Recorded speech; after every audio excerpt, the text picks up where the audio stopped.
We are cooking with Chaya today. Let's go to the garden. All right, standing behind me is a Chaya shrub. So this is a plant that's native to southern Mexico and Central America.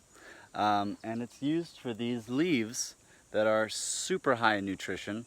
2 to 3 times as nutritious as spinach or kale, according to a study done in Puerto Rico. This guy grows like a weed. Doesn't matter what kind of soil, how hot it gets, how much rain it gets. I haven't watered this once all summer, and I'm in Central Texas. So before I harvest this guy, I've put on some food-safe gloves. And the reason for that is when this plant is cut, it has a white sap or latex that some people have skin irritation to. I've never had a problem with it. I've picked it all the time without gloves. But just FYI, if you have sensitive skin, you might want to wear gloves before you harvest this plant. So all I'm going to do is get in here with a clean pair of pruning shears. I'm going to take a whole stem of it like that. And then while I'm out here, I'm just going to pluck off all the leaves and put them in my basket. The young stems here are edible as well.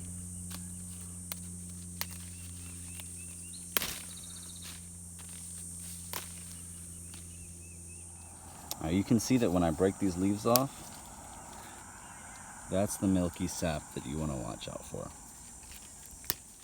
I'm done picking, but just to show you,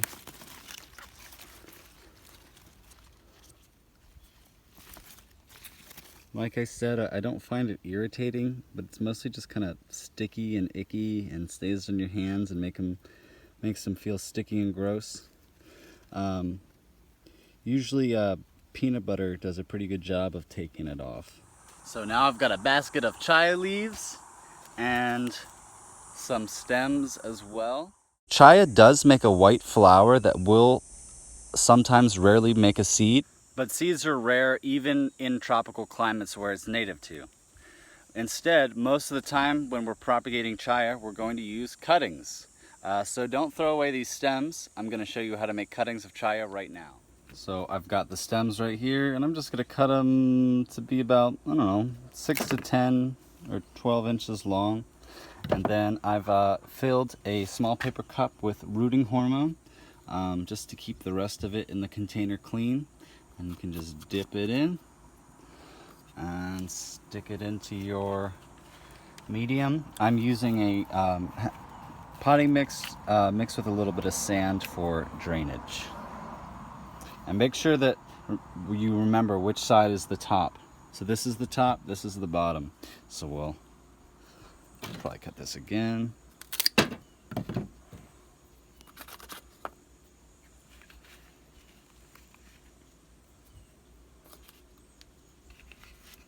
If you get confused which side is the top, just look.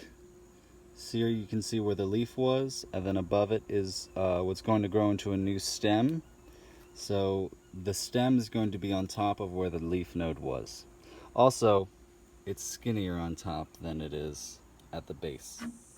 Give them a nice water.